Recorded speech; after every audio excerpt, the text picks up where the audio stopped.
¿Cómo estás, mis amigos?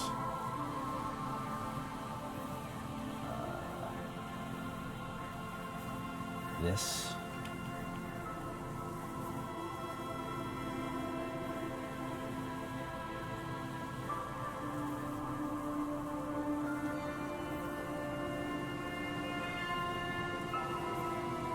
Had to change some things for the broadcast shit. Alright. Here we are.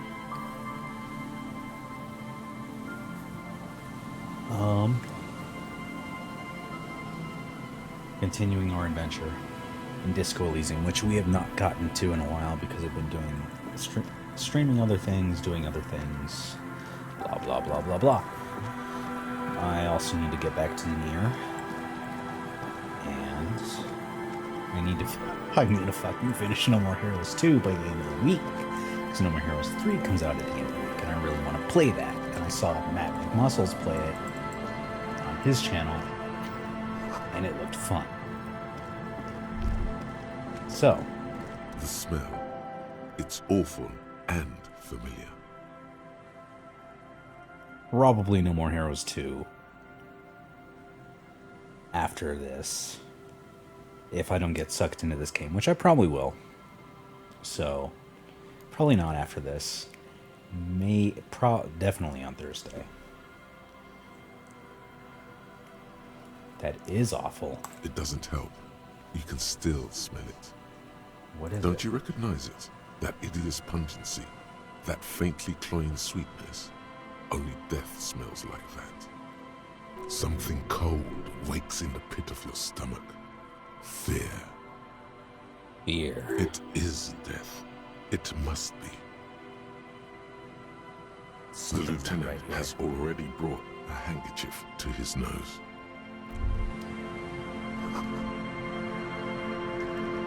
There's some tear, an empty cigarette package, and a crumpled kebab wrapper in the trash bin. Bob. You see traces of mayonnaise and ketchup on it, as well as a tomato wedge. The wrapper reads, Shish Kebab Revachol. It's no older than a day or two. It feels good. No mold. It feels good after doing school shit. To just play some games. Especially this game, because I've been looking forward to it. I'd love to play it off stream, because then I could just go ham, but... It's hard to concentrate in the smell. The sea brings some not relief. a motherfucker. I will not abandon you. 2 empty bottles of Tallulah vodka and a can of black potent porter is all you find. No, there's more in there. Livis strawberry liquor, plus some Pilsner bottles too. Better not pick them up. They seem unhygienic. A tragedy. A tragedy. He shakes his head with genuine sadness. And cigarette package. Whoever tossed it here was a heavy smoker. The brand name reads Red Astra. Are you dead? A man lies on the boardwalk. Yep. His limbs bent and neck turned at an unnatural angle. Right next to him is an empty bottle of spirits. In his cramped hand, a chewing gum wrapper. Did he choke on his gum? Half of his body has slipped between the cracked boardwalk, starting with the left leg. The fall has left him broken, contorted like a sad puppet. Did it say left leg? But the text says right leg, and it looks like the right leg is stuck. The smell is not as bad as a 2-week-old corpse, but it's definitely heading there. Hold on. Lividity is faintly pronounced. Whoever this is has been dead for 2 days. No longer. We need to investigate. Another dead body. This is your job. Steel yourself. Calm down. Carefully. Just another day. Just another dead body. Breathe. Just another dead body. He's wearing mud-caked boots, beige trousers, and an old brown leather jacket with a bright blue lining. There are traces of kebab sauce on his chest. The leather jacket suits him well. It must be custom made. So was he eating the kebab? And why is it in the trash can? You find some sunflower seeds and a rain-soaked library card folded into two. His jacket feels sodden and heavy under your hand. Good. We should take a look at that library card after this is done. The man has fallen through a crack in the boardwalk and hit his head against the metal bench. Coagulated blood covers his black hair. One of his feet is still dangling through the hole. A bad fall. It might have been dark outside. This place is a minefield in the dark. His expression is dull, like the sea behind him. Drops of water shining on his moustache. His eyes, empty and wide, look frightening in their frozen gaze. Height, 170 to 175 centimeters. Curly hair, stout build. Age, approximately 50 to 60 years. There's some dried blood on the metal bench, right where the corpse's head rests. The floorboards are rotten and slippery wet around the hole. An empty bottle lies nearby. A chewing gum wrapper is clutched in his fist. Did he slip and crank his neck? A dried chunk of blood covers the hair at the back of his head. An open wound. It's sticky and cold to your touch. I don't see any other major wounds, do you? Seems like the head wound was fatal. It's exactly the shape of the bench. They screech under your feet ominously. It's hard to say whether the dead man's weight was the cause of the boardwalk to break. It definitely looks fragile. You see waves churning below. Something cracks beneath your feet. He could have easily disappeared into the sea through that hole, and you would have never found him. A .75-liter Tallulah vodka with its cap missing. There's hardly anything left inside. So he was drinking. Tear all around us. I'd prefer if you didn't collect them this time. It's not proper. True. It feels disrespectful. Lebowski spearmint chewing gum. Green leaves on the cover. The man's mouth is half agape from the terror of the fall. The blackness of death. Stench. You think you see white chewing gum too. Confirmed. Nearly the whole pack is there. Solidified on his lower rear teeth. He ate the whole pack, right? It's to cover the smell of alcohol before going home. The worst thing is, I've seen it before. Almost the same scenario. Even the chewing gum. It's always the same. The entire boardwalk creaks in the wind as you take a step back. Looks like one of the locals. He'd have to know this spot to come here. You don't just walk over here. But that's just a lazy assumption. What do you think? This is an omen, a sign from above. Don't start drinking again.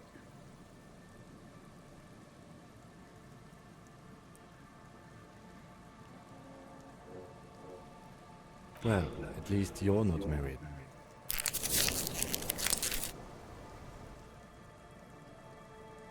He is, Or, so he's married. what if you are? What if I am? But let's try to not run ahead. For now, all we know is that he's an unidentified middle-aged man found dead on the Martinez boardwalk. What do you think happened Death here? by misadventure. He slipped and fell through the boardwalk. A truly unfortunate accident. If it wouldn't have been for that bench, he'd be alive. What about the kebab? What about it? The deceased ate some kebab. It's probably from a nearby place, maybe in the box. Sometimes a kebab is just a kebab. Well, why was it in the trash? Because he probably threw it away before he walked. Oh yes. Some symptoms of acute alcohol poisoning could have definitely played a role here. Severe confusion, respiratory depression, unpredictable behavior. But I think that death arrived through head trauma, not liver failure. Someone should be held They'll seal this responsible place for off this. after the news reaches the coalition officials. I doubt that they have enough resources to actually repair the boardwalk. Yeah, they'll probably just tear it down. Not that sealing it off would keep anyone away. All it does is keep the city council's hands clean. Yep. It does seem to be a pretty straightforward misadventure, although there's still a question of identifying the body. What should we do? From where I stand, I can see two options. We either take the case and follow the leads to identify the body on our own, or we report back to the station and leave this for our colleagues to handle. A field autopsy isn't necessary if the cause of death doesn't appear to be criminal, and this looks like a simple accident to me. I'd say we should just write down head trauma in the autopsy reports and leave it at that. It would save us at least 2 hours of unnecessary work. Good Yeah, you're call. right. The guys at processing can take care of the rest. All right, let's do this. We should first examine the library card you found. Then we can call the station for Mike and Emma. Let them know we are taking the case.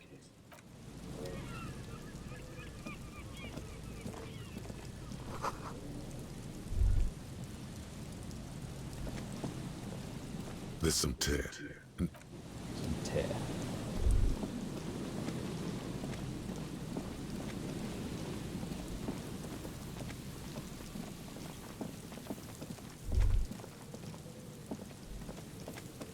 Last I remember, yep, locked. What's this? A filthy jacket. More tear.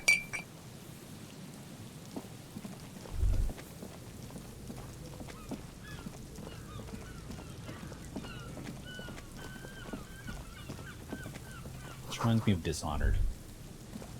Like, just the entire thing.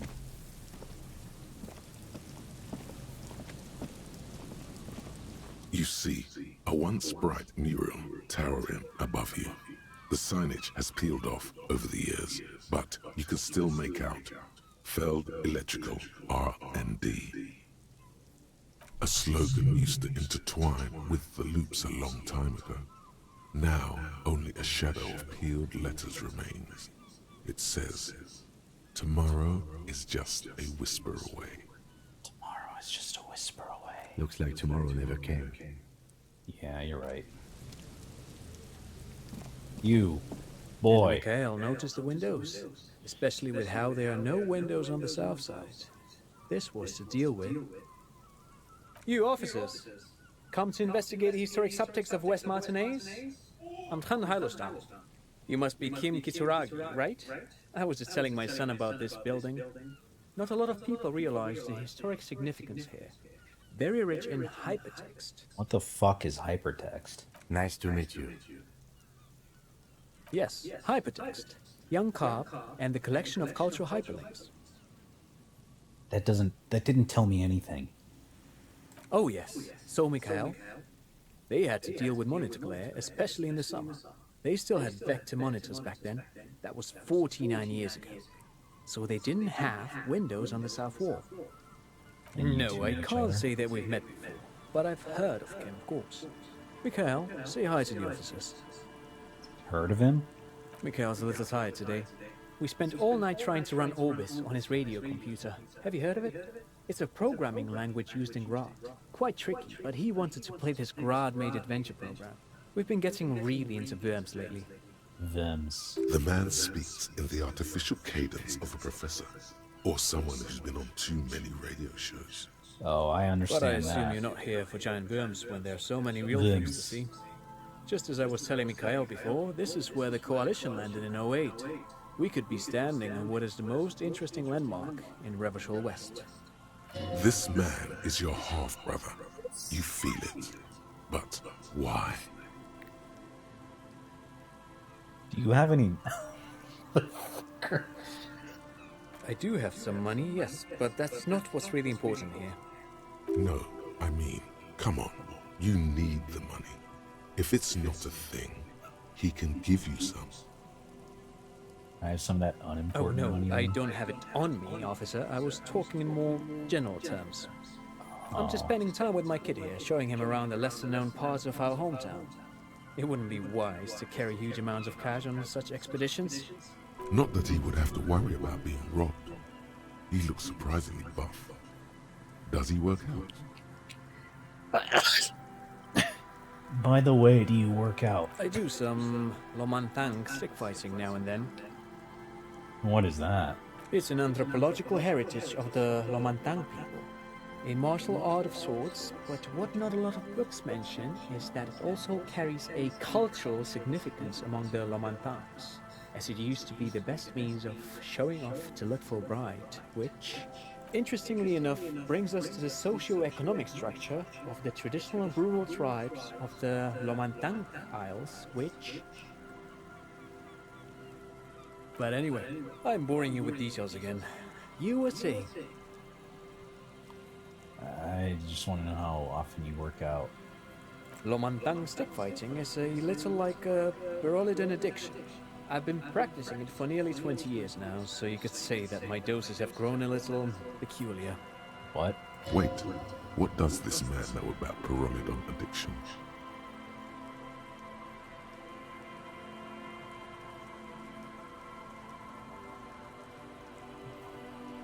Do I go off on this tangent or stay on task? You got me, detective. But my history should hardly come as a surprise. Dad's fighting with sticks every night after dinner for 4 hours. He has a special room for that and a special costume. That's right, Mikhail. It also has a meditative quality. Helps to clear my head. But anyway. And what's fascinating about this empty old building? But it's not just any empty old building.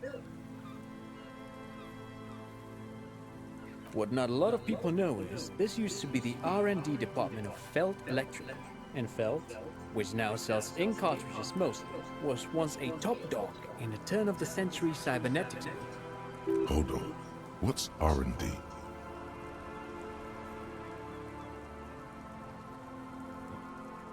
It's not that hard.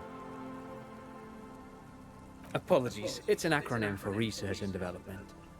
They don't use it anymore. Oh. You're probably more familiar with RTD, Research and Technological Development. Maya Kalpa, you are not familiar with that one either. This man is a bookhead. That's not surprising. Only a vestigial ink cartridge and ferrotape manufacturer remains. They started out as a midway electronics outfit in Königstein 2 centuries ago. After an aggressive move to Revachol, Feld became a global player in the emerging personal electronics market of the pre-revolutionary era. Still, Tricentennial was beating them in business machines. But Feld had an ace up their sleeve. Or should I say, they were developing an ace up their sleeve? I'm mixing my metaphors here. What was that ace? It was here in Martinez, possibly in this very building, that they developed prototypes for a tape computer. A tape computer? An elegant folding mechanism of rollers and ferrotape ribbons, portable enough to be a take-it-home solution, revolutionizing business machines, possibly even bringing them to the average consumer. Yeah.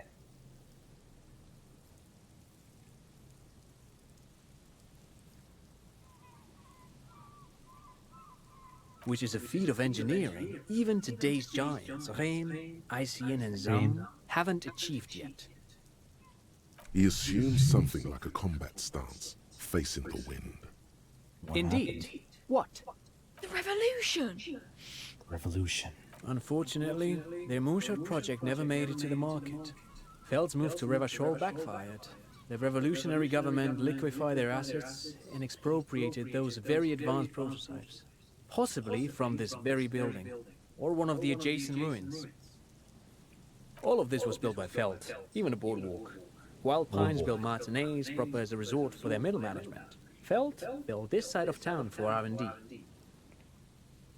They built this boardwalk. Yes, they even built a pleasure wheel, but that got destroyed in the war. A pleasure wheel? Perhaps reminded of a childhood memory. It's clear he would prefer there were a big wheel, lighting up the coast. Me too. Yes, to lure in their star engineers. This part of Martinez was nothing but reeds before Feld arrived. They had to make the prospect of living here attractive. It was supposed to become a global center for innovation in cybernetics. But history had other plans. What happened to the engineers? Oh, I'm afraid it didn't end well for the boys. But this story is a bit too dark for little Mikhail here. Now, if you were to ask about tape computers... He means that the boys got shot by the communists. The boys were bourgeois. He means they all got shot in the head. Officer, I told you this chapter of history wasn't on Mikhail's curriculum yet. Let's keep this kid-friendly.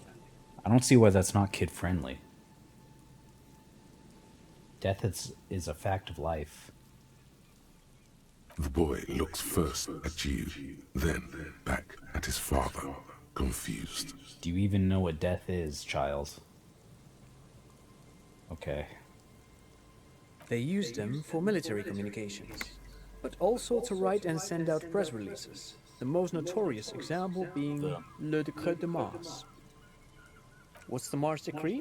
I mean the radio transmission sent out to news agencies and world governments by the newly created Commune of Revachol on the 7th of March in the year 02. It's a beautiful piece of text, actually. A singer-songwriter I know, Charette, called it a love poem to Revachol on her political concept album, Bon Baiser d'Insolente. You should read it. Every local library in Revachol stocks a copy of the decree. I tried to get Mikhail to memorize it. Tried to. Someone was much too interested in worms to be paying any attention. The kid takes a peek at the green and silver worm on the cover of the book, already forgetting about this part of the discussion. Oh, he's a worm nerd. Actually, no one knows. No one even knows what a computer made entirely of tape would look like. But word has it, they were very elegant, exquisite, alien-looking turn-of-the-century hardware. 10 years ago, I did a little freelancing, I guess you could say. I was a special consultant for an exhibition at the Humpty Dumpty Dum Center in Vredefort, Oranje. It raised the same questions, and we had lengthy discussions with Paul Ockerman, who was head curator at the time. This was before the twins Keith and Guy Juice joined the team. Trying to. Wait, did he just say Humpty Dumpty Dum Center? He did it. He said Humpty Dumpty Dum Center, like it's the most natural thing in the world. What the hell is a Humpty Dumpty Dum Center? And who the hell are Keith and Guy Yost? The Humpty Dumpty Dum Center for Contemporary Arts. The exhibition itself drew on Lagerman's notion of memory, and so there were some parallels. That's why the head curator, Paul Ockerman, chose to... Is he making In fact, I'm not. The Humpty Dumpty Dum Center is a place you can visit if you're ever in Vredefort and are ever in the market for an exhibition space / contemporary art research center. But perhaps I should return to the tape computers. As I was saying, the device itself was very elegant, fragile even. One could write directly on the tape using a special chemical solution. The machine would then analyze the handwriting, perform operations, and project output onto a white screen. It was a beautiful, delicate thing. Made of black film and folding tape structures. I certainly haven't. Though I understand the socio-economic causes of the revolution, it pains me to imagine the revolutionaries setting fire to this precious device. But so they did. The failed playback experiment vanished into the fires of 07. Wait, the failed playback experiment? Yes, the official name of the prototype. Some sources report it as the failed playback experience, but those are incorrect. But why? Who knows? Maybe it was an accident, or maybe they didn't want the technology to end up in the wrong hands. Either way, they're all gone now. All 3 versions of the prototype. Nothing but debris and ashes remain inside that building. But of course, what else? I think that's it. No, thanks to you for having me and little Mikhail here to pick your brain. A very interesting conversation indeed. Pick your brain. If anything, this was rather one-sided. He did the talking. Whatever. Pick my brain.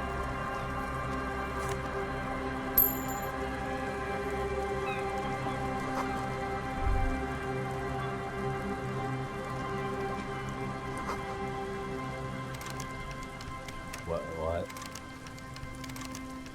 Okay. Nothing.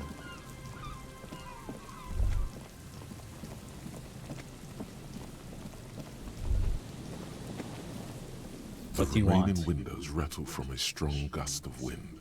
They're covered in a thick layer of grime. They must have been like this for 40 years.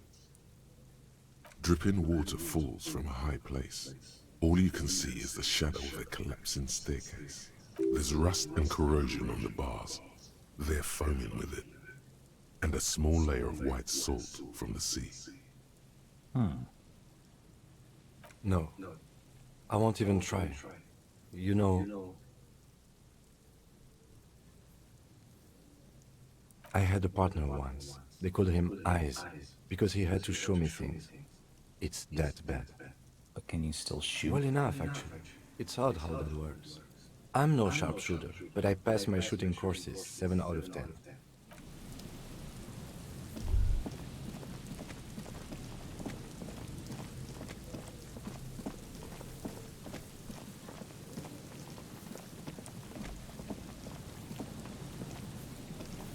There's still some unused change in there.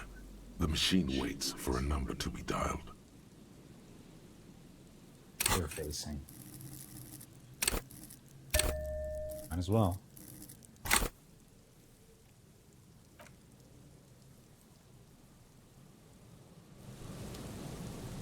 There's still some unused change in there. The machine waits for a number to be dialed. Alright, let's try this. You close your eyes and put your index finger on the rotary dial. Then pull down on the number. Then move one up. And repeat the motion. Twice. Strange. This is not how you started before. Wait, what did I just do? You dialed 001. This is not the area code of Revachol. It is another destination on another Isola. Some far-off nation-state. Keep dialing. 414447. The rotary dial feels cold from the sea air. Keep dialing. 1117361. Your fingers keep moving like a spider. Every time the ring rotates back with a little ring of metal, like a bell tolling. Yes. More? 451 Holy 67 shit. 451. You are going deeper now, into some unknown place, far away from this island of matter and its telecommunication networks. Finish it. 451. You have dialed God knows how many numbers. The headset has been waiting silently to relay a signal. Surely nothing can come of this, you think. But it does. A connection. An ultra-long distance call. Your air fills with the crackle, the wash of a strange ocean full of white noise.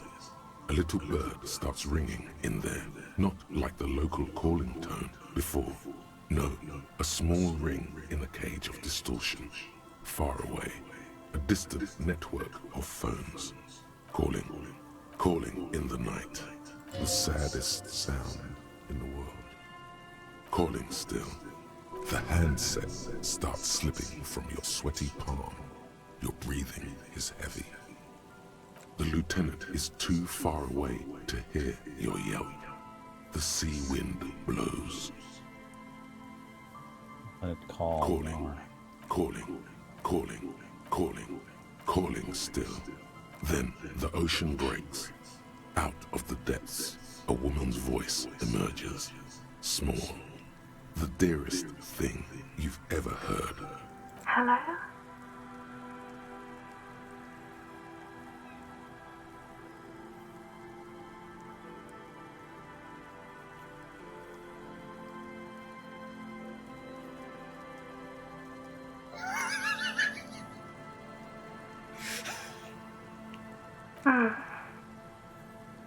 Who is this? Who is Dora? this? Who is this? The connection is bad. Dora. The name feels like a gift. A gift that was meant for you. To make it possible to live. And fight. In the distorted distance, you hear someone turning next to her. Bed springs rattle. Is someone No there? answer. You're not sure, but you think you hear a man's voice in the background. It's covered in pain and white noise. No. It's you, isn't it? That's you. Fuck it. Let's go. You're not a revolutionary, Harry. You're drunk. God damn it. You only have 2, maybe 3 things left to say before the change runs out.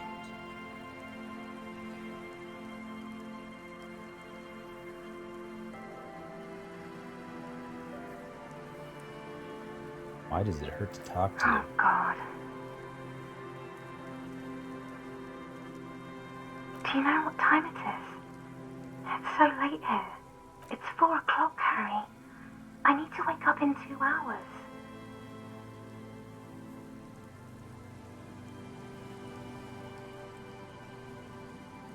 Who am What do you I? want to talk about that we haven't talked about already? This is bad. You feel your right hand on the handset cramping up with pain. Where are you going in 2 To work. hours? No response, only a sigh. The connection crackles like burning paper.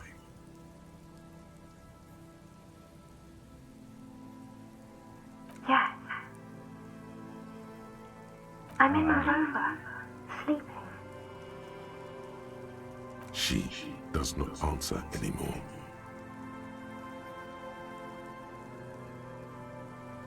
Harry. Disconnect tone. The machine ran out of money.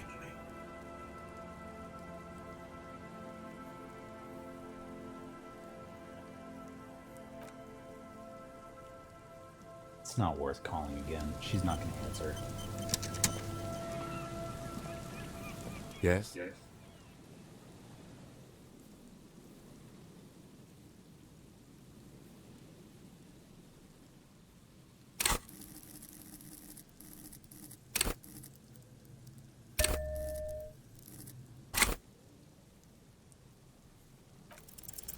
What if you did it? Yes, you killed him. And then, as part of the plan, you drowned out the memory. Maybe this is why your chest feels so hollow. You did an awful thing. And you can't even bring yourself to acknowledge it. I did an awful thing. Are you sure you would have the strength to take down a hardened mercenary? You're not in the best shape.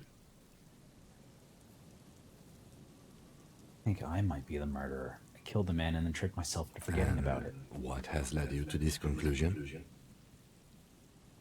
Chest feels hollow. That is a common side effect of overindulgence. It will pass. So you're saying I didn't kill him? But The victim wasn't run over by a drunk driver. So, while I can't condone your driving habits, the cases remain unrelated. Look, it's not unusual for detectives to feel complicit in a crime until the perpetrator is identified and apprehended, especially when the investigation is dragging. So, let's get back to it, shall we?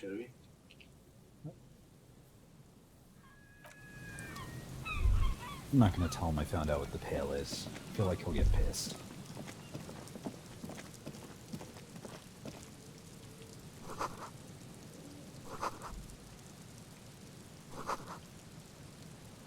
Boom, 1147. The church?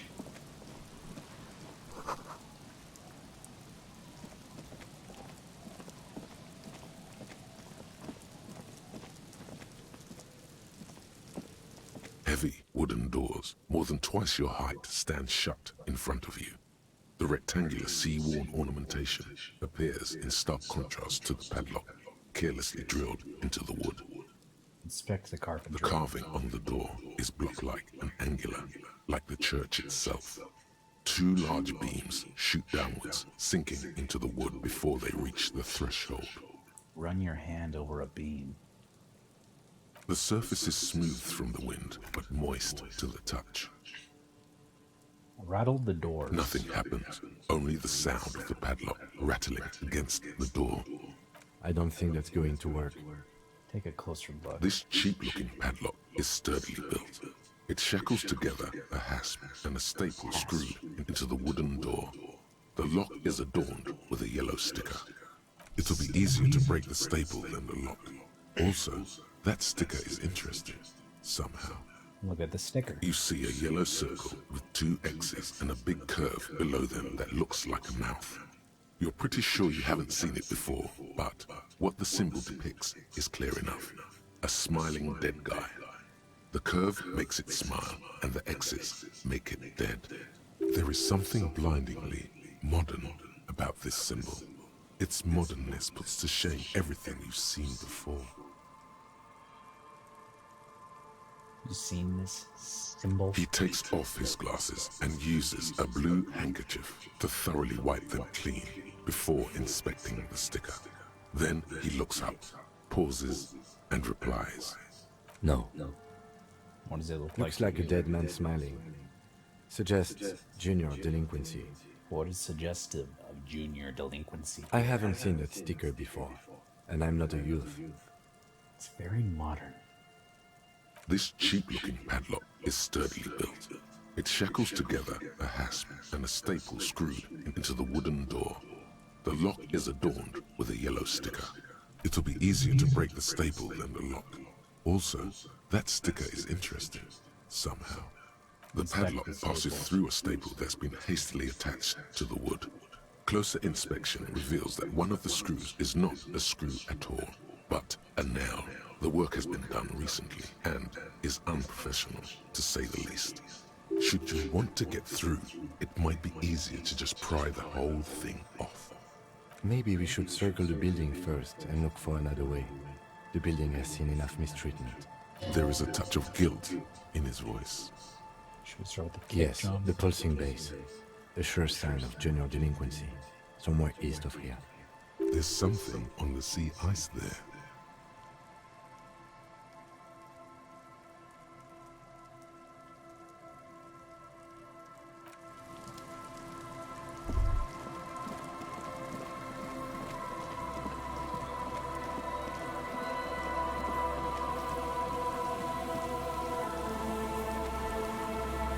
I can't go here.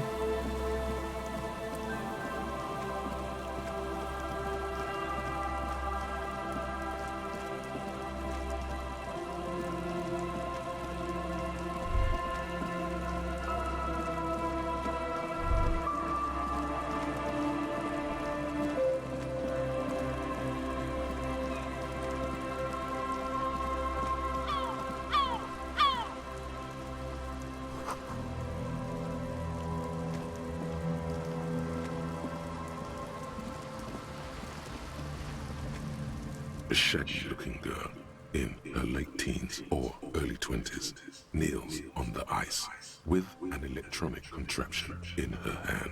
Hearing you approach, she looks up. Oh, hello there. Hello. It's cold out here, but she's not wearing a hat. She must be freezing. Everyone knows drugs make you invulnerable to cold. You bet this one likes to party. So, you want to party? What? Do you want to party? Yeah, I heard you. What do you mean by party? Yes. What do you mean?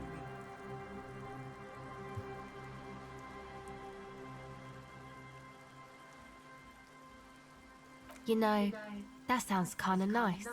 No, it doesn't. If you were intending to use an unorthodox questioning technique for this branch of the investigation, which by the way is tangential at best, you should have let me in on it. As it stands, I'm going to have to thwart your plan by explaining to the woman that we are police officers. Oh, of course. We have some questions. She's waiting. What's that device? This is a portable recording device. It's for field recording. Low quality, but still. And the wires? Actually, just one wire. I picked on it till the braiding came loose. The wire leads to a contact microphone. What's that? A contact mic records sounds from inside things, like this ice. Nice. You could maybe bug someone with it. Wiretapping. How does it work? The mic? I don't exactly know. Somehow it doesn't pick up vibrations from the air. The book said it only picks up structure-borne sound, if you like technobabble. Where'd you get it from? Same place I got the recorder from, the Elysium. What's that? Oh man, You haven't been to the Palaceum? It's the coolest place in this whole drug-addled shithole. It's a music club and a synthesizer workshop on Boogie Street in Jamrock. Musicians live there, like real musicians. I once saw Arno van Eyck. Thinking about it really cheers her up. It's a long way from here, though. Who's Arno?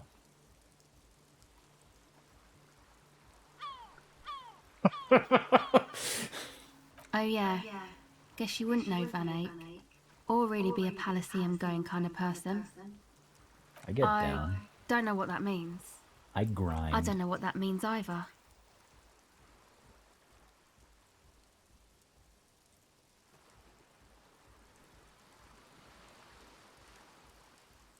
That's cool. Sucks, man. Was there something else? About the concept mic, perhaps? Alright, I need to stop saying self-defeating things. Even if it is kind of funny. Okay. Because I'm running out of charges. A cell. Her hair is dyed blonde, with dark roots showing. There's a coarseness to her features, some masculinity below that timidness. Okay, it's Berger. A very common name. What are you doing out here in the Recording, cold? I guess. And I what are you think recording? I'm recording cracks in the ice. But there's no way to tell. Not without headphones. I think I just recorded your footsteps too. Not sure how that will sound. The recordings for... The musicians in the Palaceum used them for making music. They looped the stuff, cutting the tapes together. They make music out of cracks in the ice and keys jangling. Crazy sounds like that. It's hard to explain. Anyway, I thought I'd make some too. It's supposed to be, like, a music place anyway. I don't really know what I'm doing.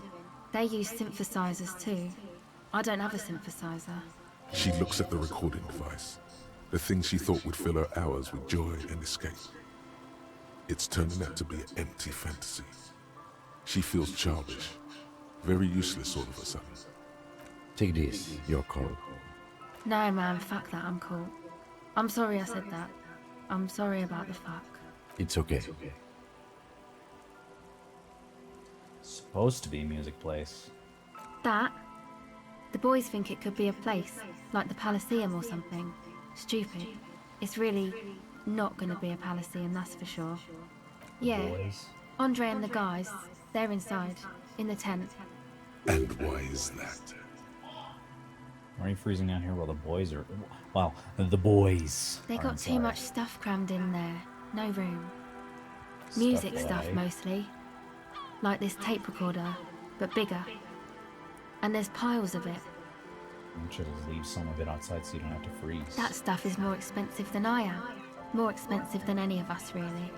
Doesn't matter. I can take the cold.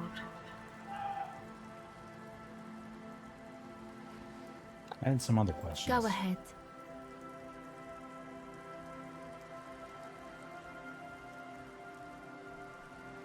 Need more about this music place you've been planning in the church. It's supposed to become like a club for Nordic dance music, like that new style of synthesizer stuff they play at the Palaceum.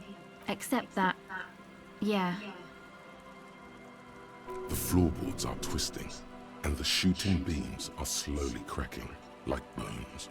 Far east of the Golden Delta, beyond the industrial port, there is a black patch of unlit coast with the smallest creatures on the ice. There will never be a club for Anodic music here. Not in a million years. What is Anodic dance music? you know, anodic, cathodic, music that's made with electronic instruments. Synthesizers Like what? and tape consoles, microcomputers too. Anything that uses electricity, but isn't guitars. Also found sounds, stuff like that. You see clear, beautiful, violent flashes of light. Light cutting through a smoke-filled darkness. That is what the future will look like, if it ever comes. So you want to turn the church into a club? I know. It's not my idea. Andre and the boys found the place. It was supposed to be deserted, but now they can't even take it. Hey, don't get me wrong, but you're cops, right? No. We're the police.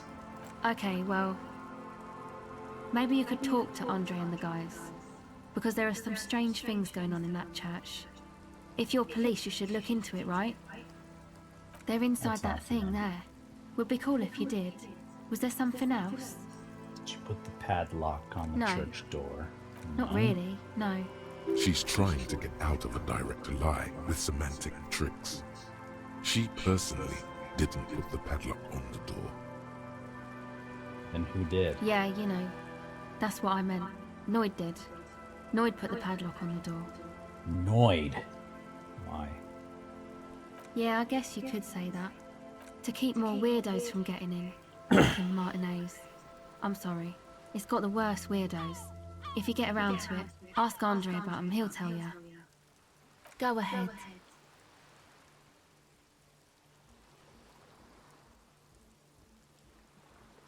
Okay, That's it for now. bye. Motorway south. The lone vector stretches in your mind's eye into the wild pale yonder, for an unimaginable distance, forgetting, until you can no longer remember anything. No cities, no mountains, no oceans, and finally, no vector. Nothing remains. A blank space with no point of reference, where only one type of motion is possible. The motion of a human throat, swallowing, and then it comes to you. To reach the end of the motorway south is to be unborn. You've had this thought before, while aimlessly wandering the streets of Jamrock. A lost piece of the man you were. A dark hope. Motorway south. Wompty Dumpty Dom Center.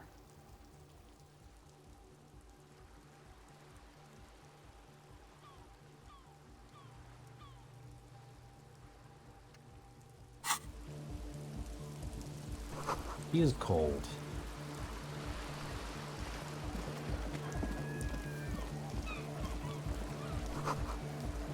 Flash.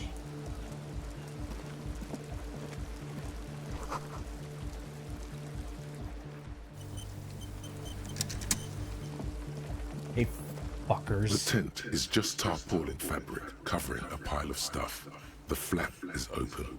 Inside, 3 young men, all in forward-looking apparel, reminiscent of the sticker on the padlock, are listening to some new form of music.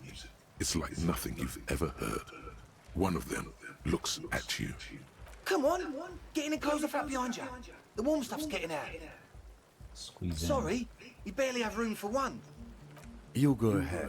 I'm too old for this. I'm actually not, he thinks. I just dislike delinquents. I'm sure you will feel right at home. I'll keep watch.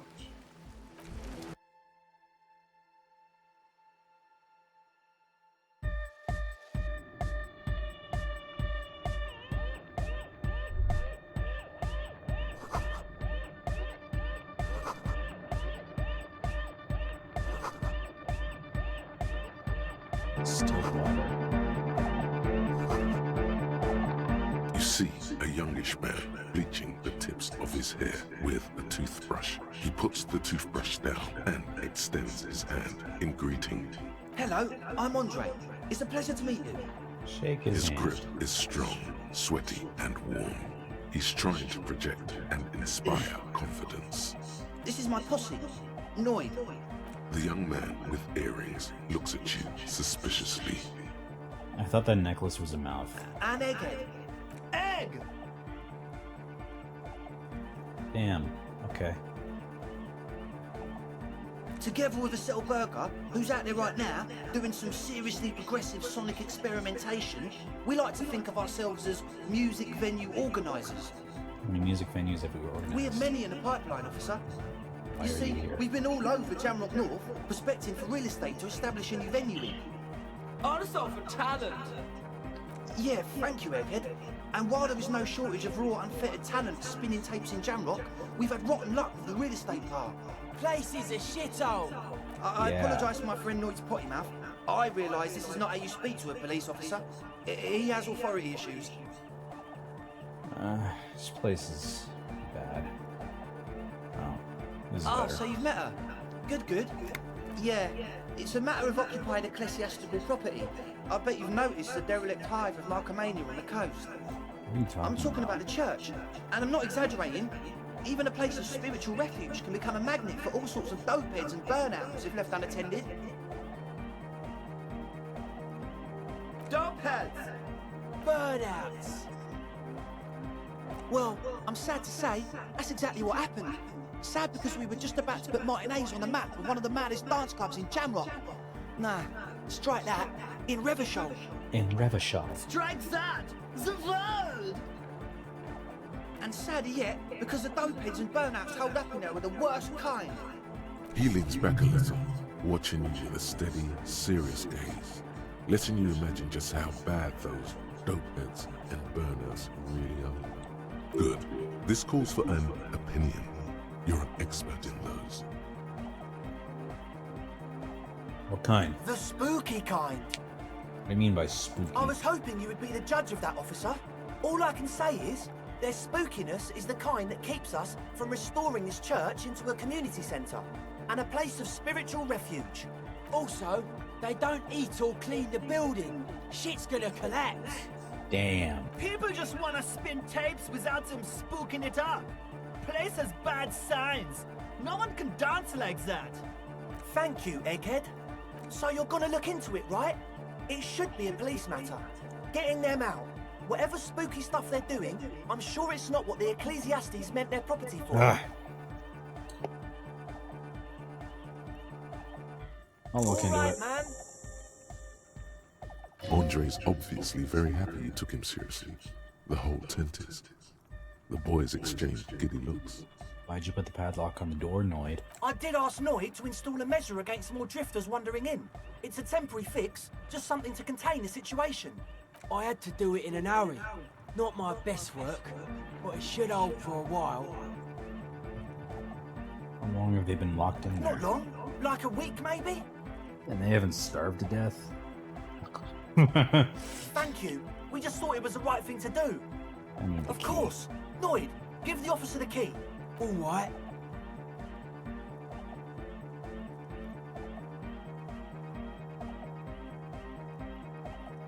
Let's do this. It's as if time has frozen somehow. You think you can sense the key moving in the air. Yeah, this is going to be way cool. Blam! Straight in the eye. Straight in the old eyeball. In the looking ball. A stabbing pain. Tears stream uncontrollably from your right eye. What is wrong with you? Man, I'm super sorry. That was totally my bad. I got overexcited. Threw him too hard. I'm sorry. He looks like he's genuinely sorry. He didn't throw them better. You almost eye murdered me. I really am sorry, man. Just take this, okay? Wow, looks like there's quite a lot there. It's the least you could do. I hope that settles it. Or wait, the key? He is shifting in his spot, uncomfortably, still feeling sorry for the mishap. We were talking about the padlock, I think. Sure, man. Tell us what you want to know. Let's do Who it. exactly are these people inside the Truth is, church? I don't really know. None of us do. I don't even know how many there are. All we've seen are glimpses. You haven't even seen them. Well, there's also the machinery.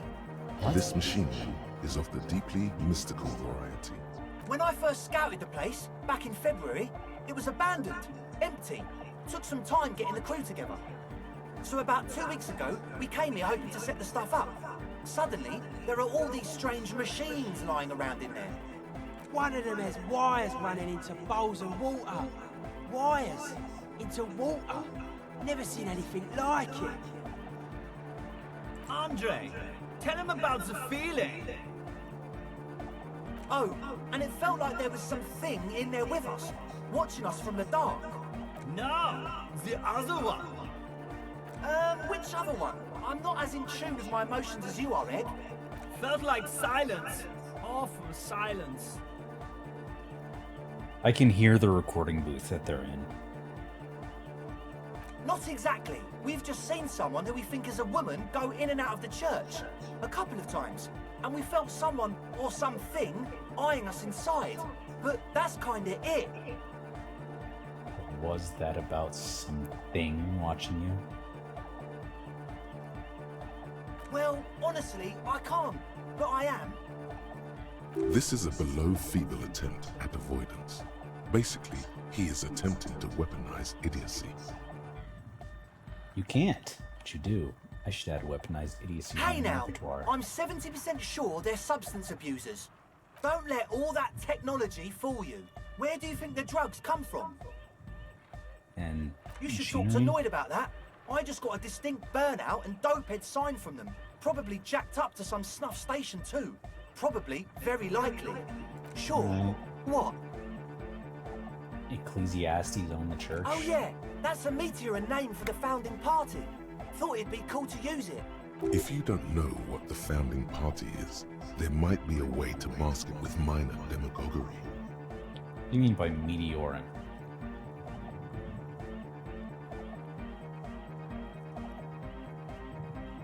Alright, mask Come it. to think of it, I've never really looked them up, you know?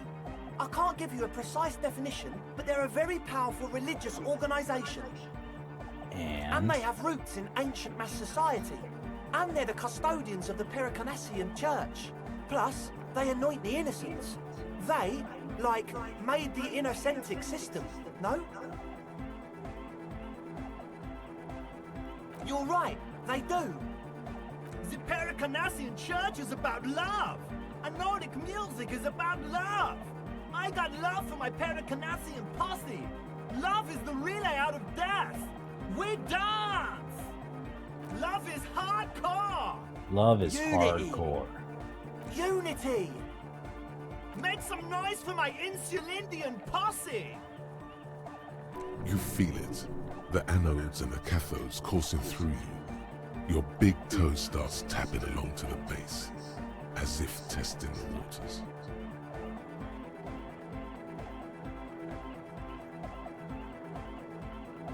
Love can be pretty hardcore. Your posse's like your people, man. Like you got your cup posse. You look out for each other and you party together. That's a posse. And where is your posse, detective? Nothing comes to you. The world is silent. Feels good. Love, posse, Are we? make noise. Yeah! Love can be pretty Oh hardcore. yeah, it can. He's coming around. You're getting it. No, I'm good. That's pretty downbeat. I think I speak for all of us when I say we expected the law to be more open to the idea of love, unity, and the Pericarnassian posse. I don't understand a single Yeah. thing you're saying. I know you don't. So, you got more questions? The one with the large head is still looking at you, nodding his head, waiting for your body to start moving. His Wanted to ask. expectation is fierce. You about this tent. Yes. What? Brought your own water. Yeah. Good to have, bitch to carry. When I first scouted the place, I did some reconnaissance. I'm not sure the church even has running water. But it's distilled. Oh, it's the one they sell at the fuel station. It's like he's lying to you, my liege.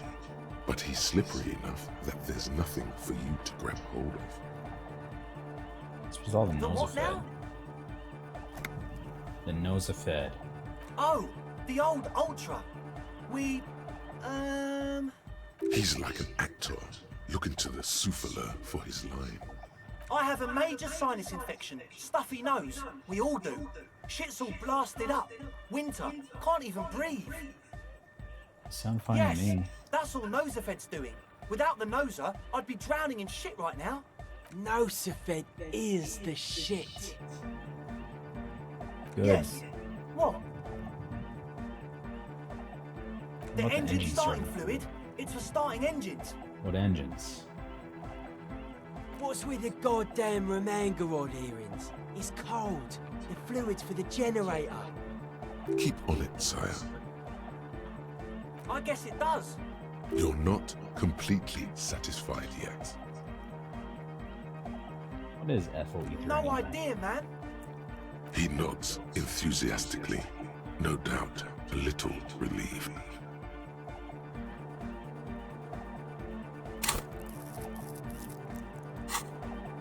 I'm gonna give it a try.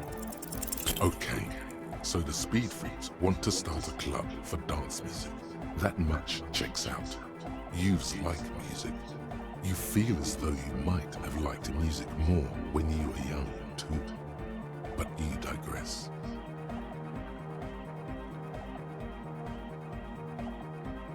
The gist of it is, they want to turn the church into a club, but a suspicious element has overtaken the building.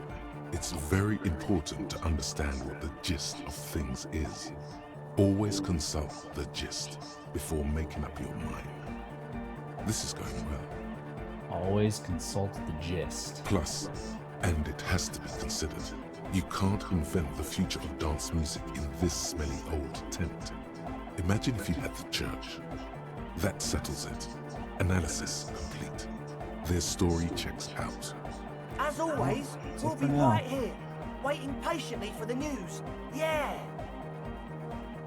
Yep, that matches up.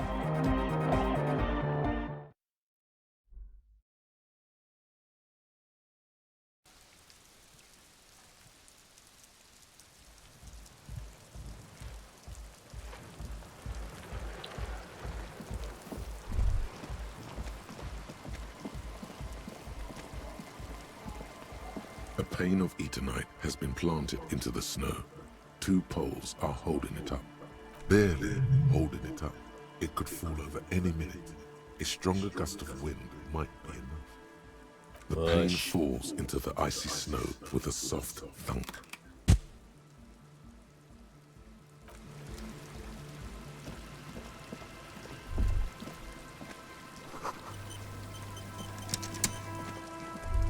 Did they hide treasure? Oh, money!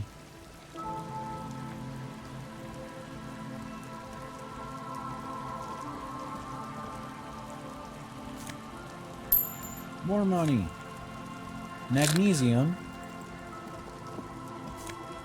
Money. Thanks, brain. But first, I'll be taking that.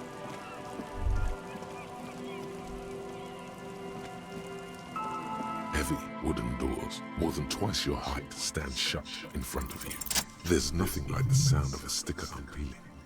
Now it's stuck to your thumb. Put the sticker on my ledger. Voila! Looks very modern. You're part of the future brigade now, and so is your formerly humdrum ledger. Neon, baby. Open the padlock. The lock turns easily. You hear a click as the shackle pops open. Let's go. As you do, you hear the echo of the doomed commercial area. Its black halls and dusty machines. Then the feeling passes.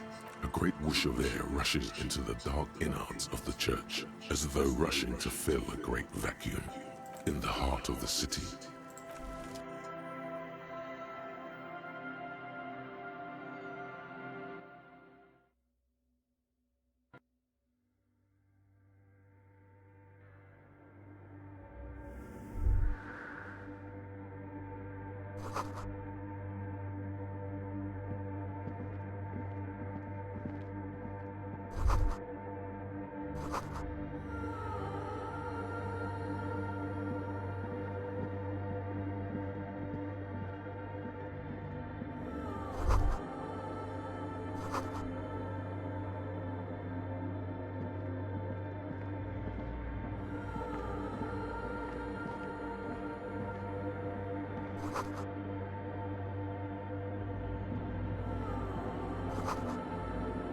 Book has been ripped open.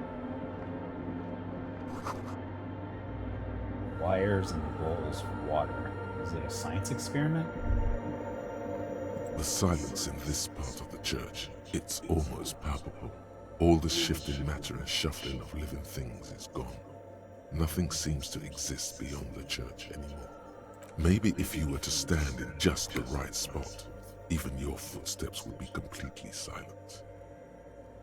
I think I still hear And something. then it's gone. Almost all of it. But for the faintest of hums. But for the faintest of hums. You can hardly hear your own breathing.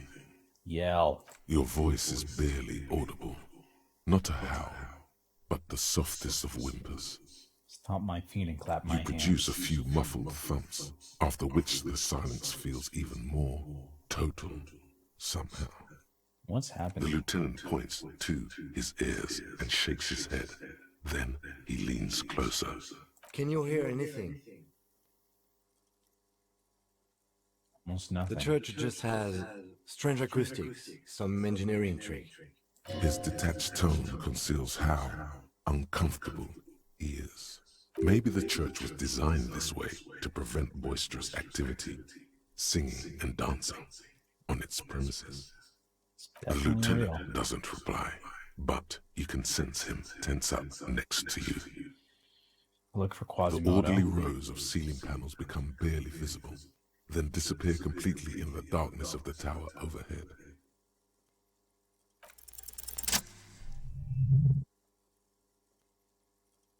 What is it?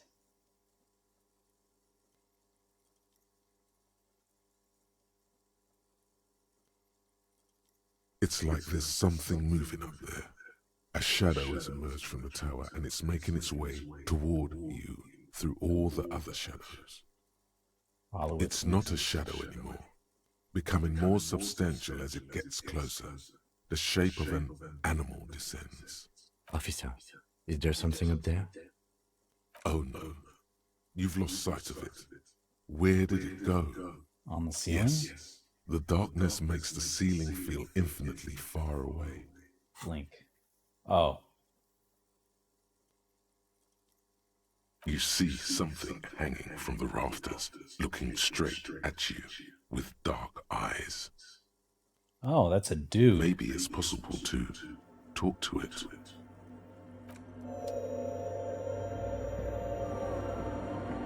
The shadow is a man made of the same stuff as the carpentry of the building. He is studying you intently. The man leaned forward a little, fixing you with a steady, unreadable gaze, then speaks. Habitual alcohol use has made you into a scared little pussy, Holmes. But don't worry, fucking everything's God. gonna be alright. You come to the right place.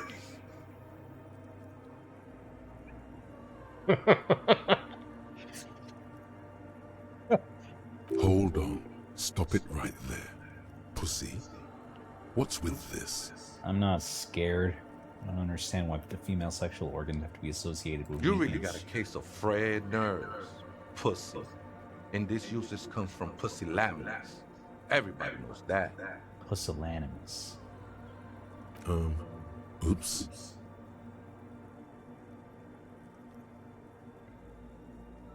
Chill out, man. Here you could receive the mother's love. And when you're ready, she will take your hand and lift you out of that despair at the bottom of that bottle. This man is obviously a habitual narcotics user. Do we really need to question him? I'm put off by this religious stuff, he thinks. And maybe the ceiling climbing, too. It's all very hard to square with the lieutenant's own view of reality. Hey, Yeah. and what was that about the bottle again? You haven't even drank that much lately. Lay off it already. Shish. Yeah, I guess Está crudo, way. I see deep inside you. Your body and your spirit are suffering greatly from overindulgence. And you don't even know it. I know it's hard to admit that you have a problem. I was like you once. Couldn't take an honest look at the damage Albino was doing to my mind and my spirit. You know, actually, since we're here, you may want to pay attention to what the ceiling climber is saying.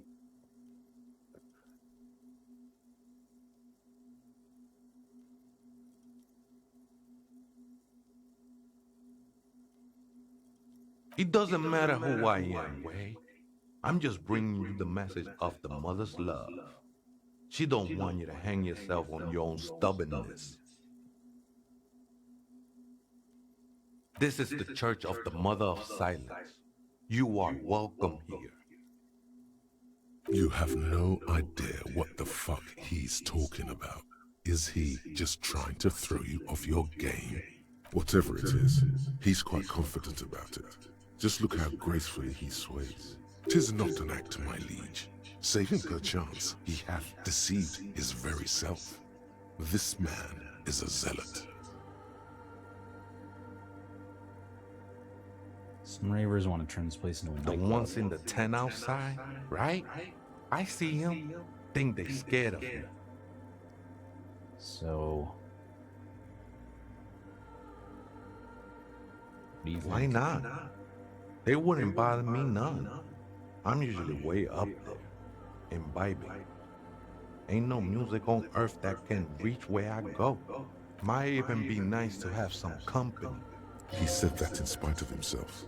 He's more attached to the human than he'd like to think. Did you just climb down from there? Sure did, Holmes. Are you human? I am. At least in part, Holmes. Into the mother's love burns away the cruel distinctions of the body. Are you a boyadero? A boyadero? No, Holmes. I don't go in for that kind of thing. It's all about surrendering to the mother now. Well, you sound like you're not from Haven't around you ever here. met a Mex before? Cabron. Surprising number of us around Ravishaw.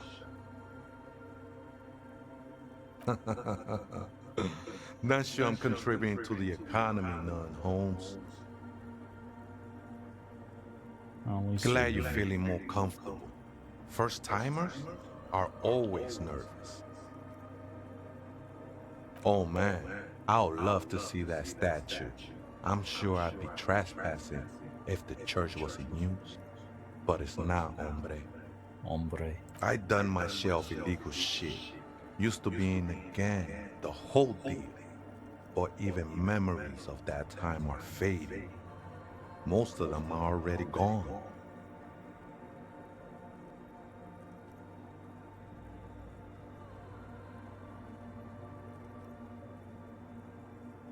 Lost my memory too. That's not really the point, I say. You gotta give yourself over to service. Service of the mother, that is. Do you remember your name, sir? Tiago's my name. But those syllables don't mean much to me these days. A name isn't just your identity, but also, so to speak, your place amongst your fellows. Your place in the world. I ain't got no use for such a place anymore. This is who I am. That's just the thing, Holmes. None of that matters. You know where the other spooker is? Other spooker? Oh, esa viejita es muy estudiosa. Don't know, Holmes. The Aita is Grandma? No. I just call her viejita because of her clothes. She's actually quite young. Or maybe not that young. Age is just one of the many masks we wear. You don't know That's where what she I is. said, Holmes. How can you not know that one? Don't really follow her comings and goings. Just see her typing on her computer now and then. We got different interests. So you got nothing else to tell me? How she looks, what she does? I'm afraid Is not, she? Essay. You just have to wait until she comes back, or search through her radio computer. What this are you is a doing? special place. There's a perforation in the world up there. A way out into nothingness. This church was built around it for purposes of veneration. I circled it, nurtured by the silence bestowed by the mother. One of these days, I'll be pure enough to go drink from it directly. Oh, that's no simple question, I said. She is one who can be painted or sculpted. She is a cavity in the dark beyond sense. She saved me. but I couldn't describe her to you. No one can, Holmes. And no one ever will. No one can, Holmes. Well, I will be incinerated, but not destroyed. Finally, I won with the state of the world before reality began. That sounds a bit like substitution behavior, no? You know a thing or two about that. You sure you didn't just switch one drug for another? It's not like that at all, man. It's just faith and joyful service. Too gleeful, those words. He is lying. Not to you, to his very own self. I was being insensitive. No worries, man. I know this shit takes time. But what are you doing in I'm the a church? seraph, Holmes. I sing the mother's glory.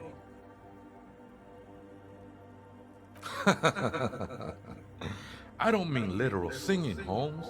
This is the mother of silence we're talking about. It's the singing of a burning heart.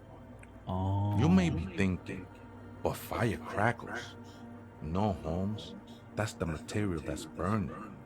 The flames themselves are without sound. How did you even find this place? Hard to say. I think I did some construction work here, back when I still had material worries. Up there, I realized what the true purpose of the church was. Been spending a lot of time here ever since. The past is nothing to me now, eh? It didn't belong to me. Right. I had other The questions. sinewy figure lingers on the wooden beams, blending into the shadows. You know why the church was Police abandoned? raid a while back. Did you witness it? Not really, or at least I don't remember much of it anymore. The mother's love has done its job. That's what's so great about the mother. It lets you forget about everything. Okay, thanks.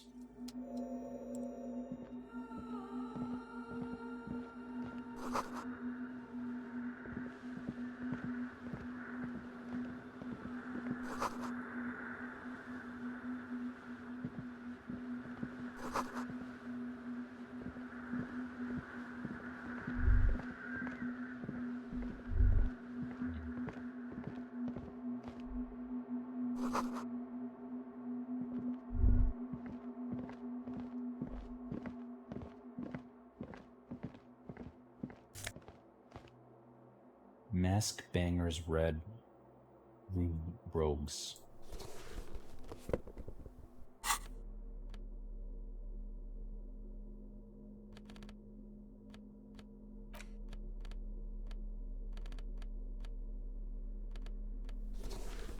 Oh. Hell yeah.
You know, I should probably go back and do the get the necktie.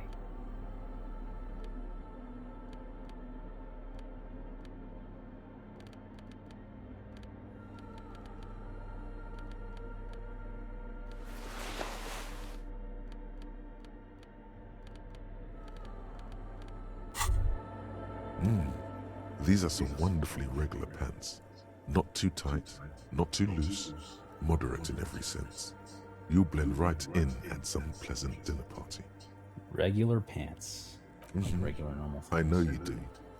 These interstellary pants are like wearing a perfect compromise in your nether regions. No one will call the moral intern on you like this, that's for sure. You're a little more moralist now, buddy. A little more normal, even if you didn't want to be. I don't As want you to fold be. your fingers into a fist, you realize you could knock anyone out with one punch. The white ceramic gloves wrap around your digits comfortably. Your movements cause tiny little clicks, like dice rolling somewhere far away, as the plates reorient to your motions. I will be responsible with this. This is just to protect me from harm, not to show off.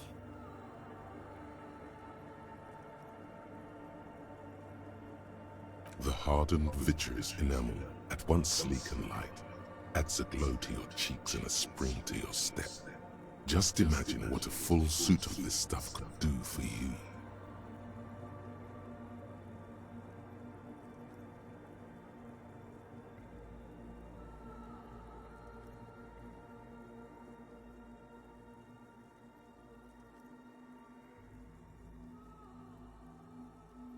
It may be a while before you have all the pieces. In the meantime, you should analyze the armor, figure out its vulnerabilities. Remember, this is a highly specialized kinetic redistributor meant to stop bullets. Wear it, observe its properties, see if there's a weakness in the design. For the day you have to fight someone covered in the same material. Oh, Half-Life, Half-Life, Half-Light. You know me so well. Is this that A machine stands in the corner, watched over by the figures on the stained glass window. It's turned on and quivering with soft electricity. Another radio computer. And this time it's already turned on. These machines sometimes harbor traps, he thinks. Alarm systems and the like. Let's be careful. Let's be careful. We should leave. I doubt this place bears any connection to the case. It's also quite similar to the one we have down at the station. Must be the same model. The one you saw earlier was the Ream Civic. This is the Ream Prefect, a model number RC7024, equipped with a Fell mainframe and a Ream-compatible Interim printer. You see fluorescent play and print buttons on the keyboard. A hatch connected to the central compartment is wide open. The lieutenant says nothing. You see the machine's glowing frame reflected back from his diamond-shaped glasses. You're free to proceed. Behind the hatch sits a cube-like crisscross of filaments, smoldering in the dark like fireflies. Silver tape on the side says, in black marker, log, February to March. Another filament memory. Press play to talk with the repeater. The speaker comes to life. Static seeps through the machine's planar magnetic driver. An old lady greets you. Her voice sounds 100 years old. Good afternoon, votre accident on Saint-Brune. This is the East Insulindian Repeater Station 1. Please repeat, is this the personal log? It's the same old woman you spoke with through the radio computer in the doomed commercial area. Good, thank you. Please repeat, is this the personal log? Good, please repeat the password. Let's look around. There's no use trying to guess the answer. Maybe he knows something. Received. I will register this login attempt. Votre accident, is there anything else I can do for you today? Goodbye, votre accident. The machine's keyboard is still illuminated, revealing fluorescent play and print buttons. Nothing happens. Oh, okay.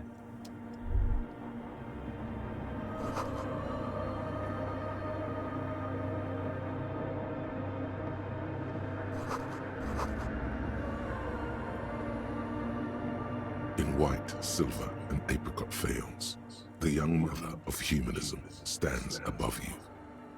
A crack runs across her body. She is impossibly tall, oval-faced and sad, a dark and radiant majesty. This is her innocence, Dolores Day. Dolores Day. Cradled in her arms are a pair of glowing lungs, clearly visible from underneath her flowing dress. You should kneel.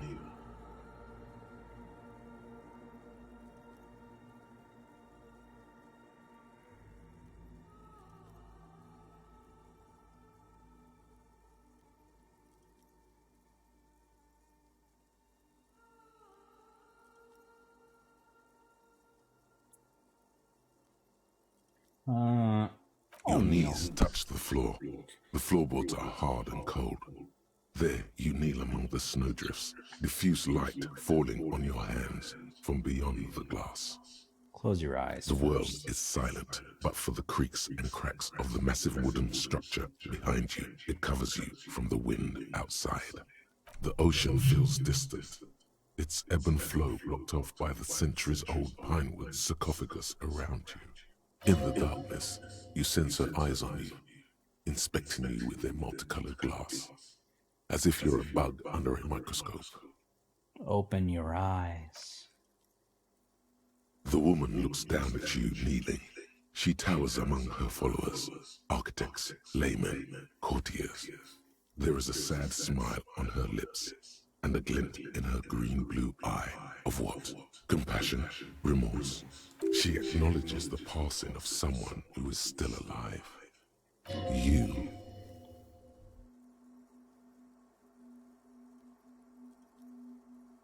It's morning. As that terrible word passes through your mind, the lieutenant draws an X-shaped cross from shoulder to shoulder. Your fingertips touch your chest 4 times. Then you rise from your knees into the apricot-colored light of the window. Above you, the woman still smiles her distant smile, sundered by the crack in the glass. This is Dolores The old Day. woman in the village was right. This must be the DeLorean Church of Humanity in Martinez, or the small Pinewood Church in some records. It's a minor landmark, not easy to find. Most maps misplace it.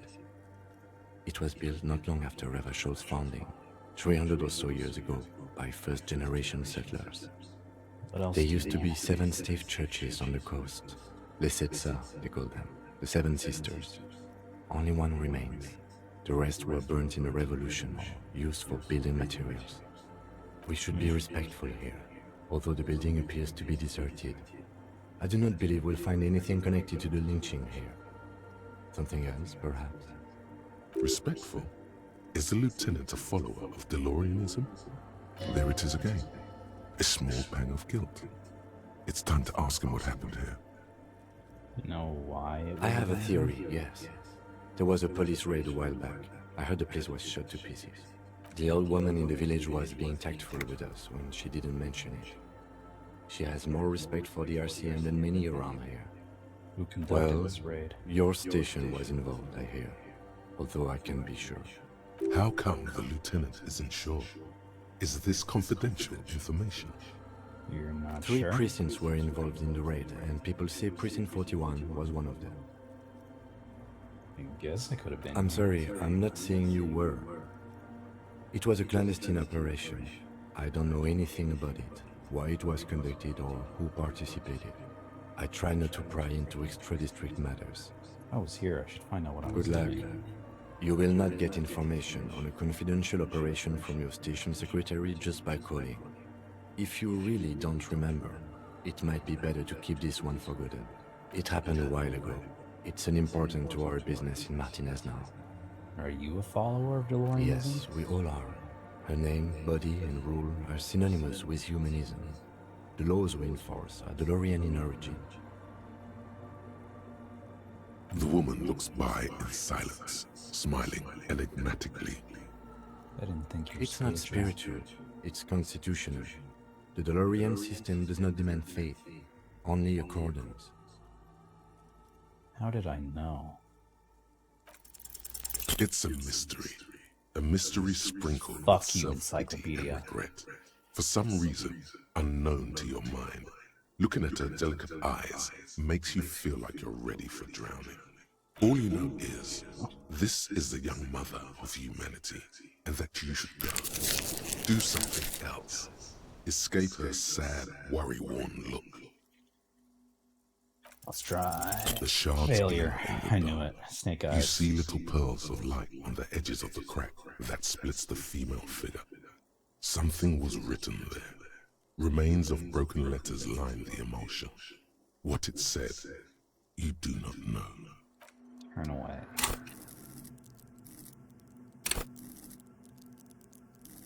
Encyclopedia. And visual calculus.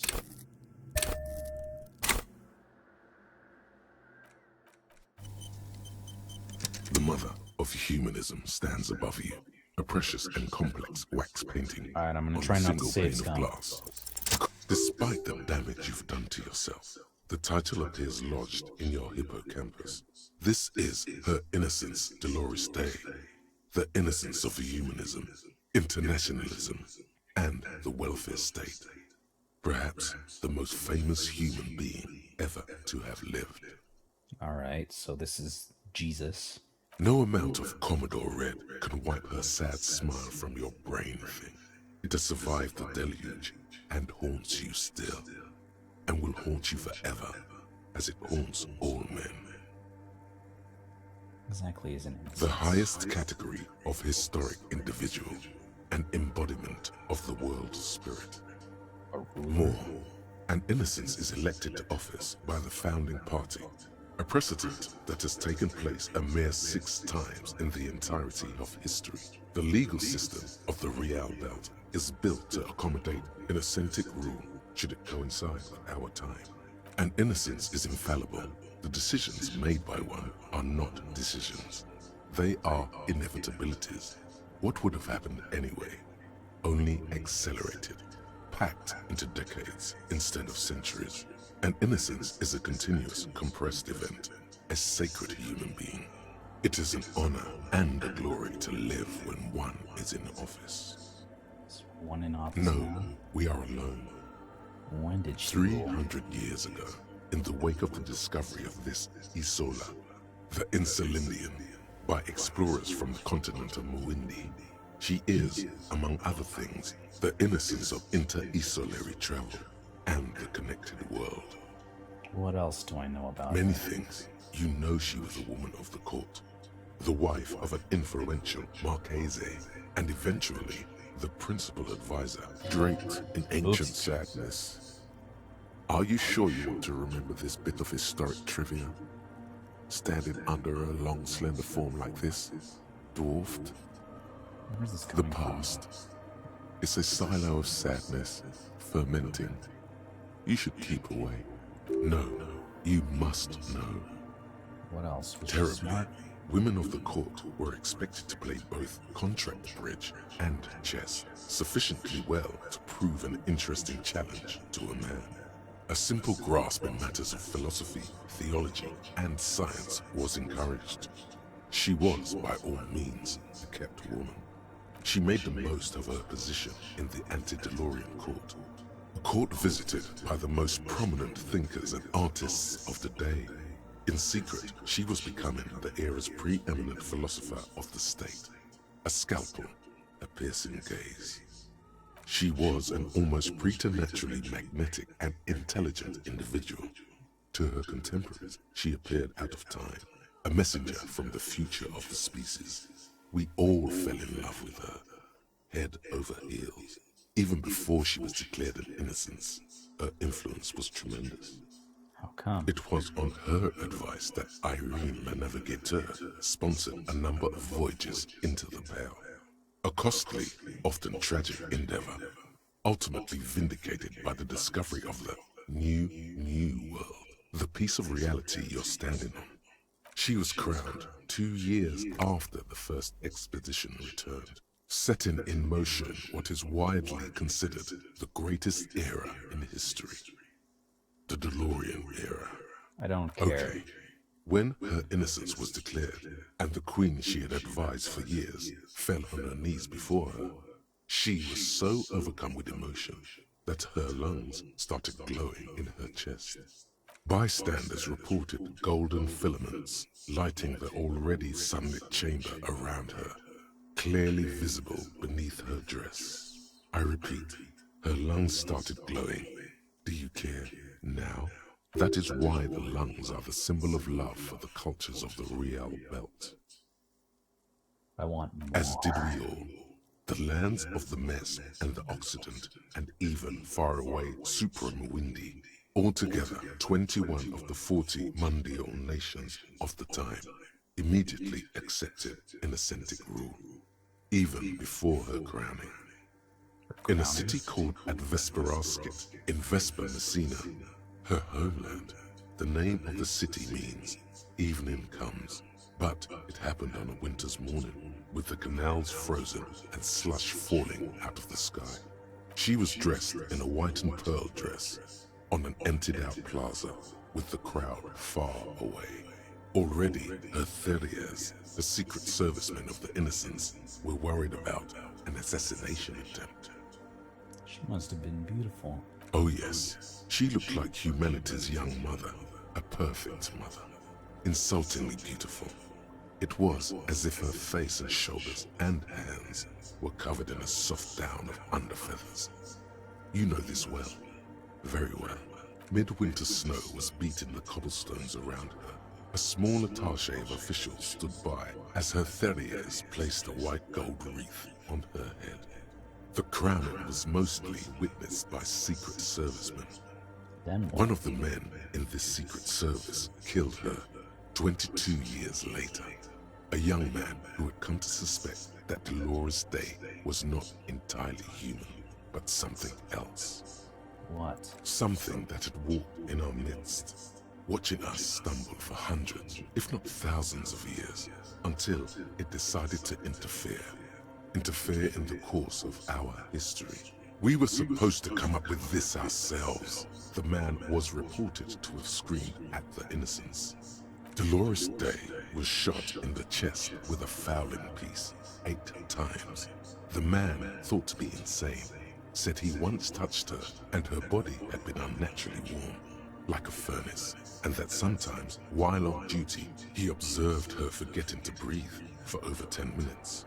This inhuman quality was witnessed by many others as well, glowing lungs and all.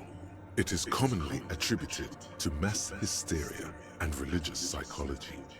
Yeah. Terrifying is a term too emotionally charged for your semantic memory, or what remains of it.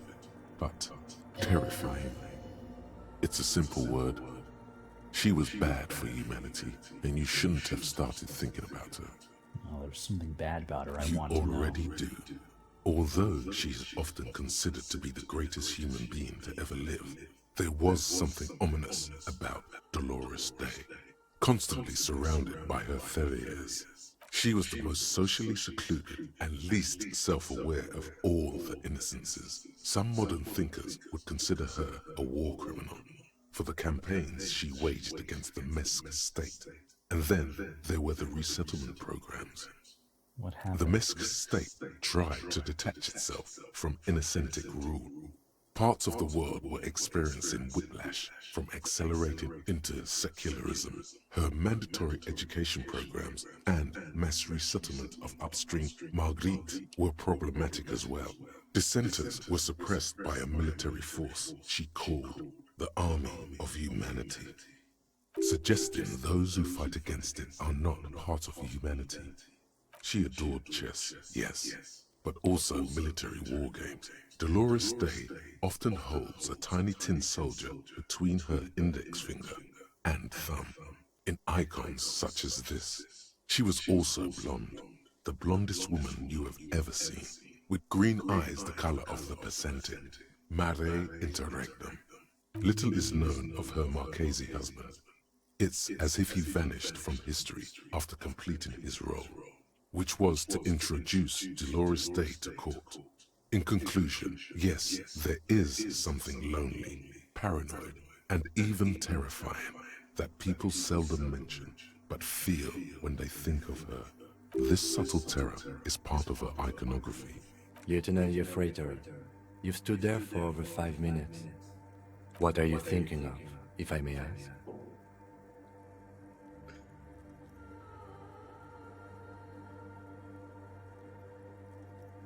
Yes, glowing lungs are quite unusual. After that one time, they have not been reported to glow. You know, this church, the coast, we shouldn't linger. Finish what you came here to do and let's move on. This isn't a good place to get lost in. Let's try this. A jigsaw of broken shards falls into place in front of you. A ghostly reconstruction of the stained glass window. Before it was shattered, there was an older woman beneath the younger one. And a text, a leitmotif below them both. Who shattered this mosaic? Or what shattered it? Unknown. Something during the raid the lieutenant mentioned. Or just hooligans looking for something to break. Who is this older woman? The escutcheon on her throne says, Irene the Navigator. She is depicted as an older woman wearing thick-rimmed eyeglasses, holding a golden Reichsapfel in one hand and a scepter in the other. This is the queen her innocence day advised. Above, she herself is whole. Small figures of wise men, common men, worshippers walk up the stairs to stand at her feet. Secret servicemen, Theriers, stand in a row guarding her. It must have taken years to produce this work in all its dizzying detail. The motto, what does it say?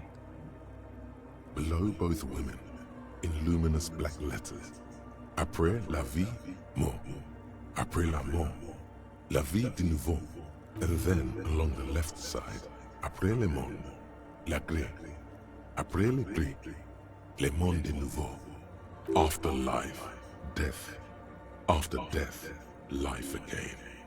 After the world, the pale. After the pale, the world again.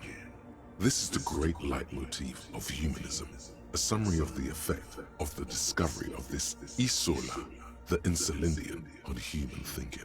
A tremendous sea change akin to finding life after death. This used to say... Death, life again. After the world, the pale. After the pale, the world again. This exaltation is common in Dolorian sacralism. In the early years, it was even incorporated as the RCM slogan. No more, however. It was deemed subservient to use a strongly moral intern-related motto. We already suspected of bootlicking. The sentence was also seen as too feminine. It was a macho thing. What is the RCM Justice, motto now? union, prudence, and force. Damn it.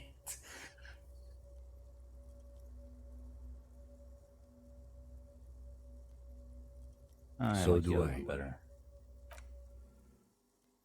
The mother of humanism towers above you. A wax painting on a cracked pane of glass. Nothing has changed in her expression.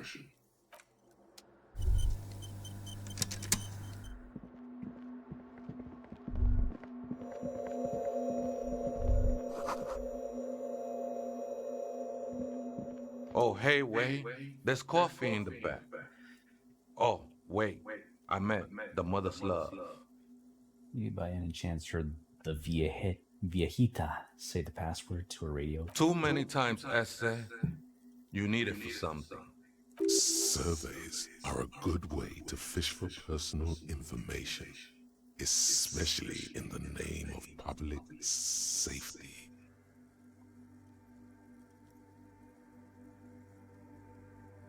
Or first-degree murder. The lieutenant raises his eyebrow, but doesn't say anything. Don't sweat it, Vato. The password is afterlife death. That is true. But what comes after death? What you think of that? Makes me almost pity La Nilita Pequeña when I hear it. I think we're done here, Ese. That was an interesting conversation. However, I'm still not sure how it's relevant to our investigation. Same.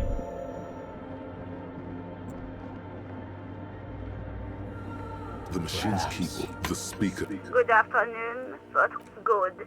Please repeat. Good. I have unlocked the filament. After ending the call, please press print to access the filament. Fortress Accident, is there anything else I can do for you today?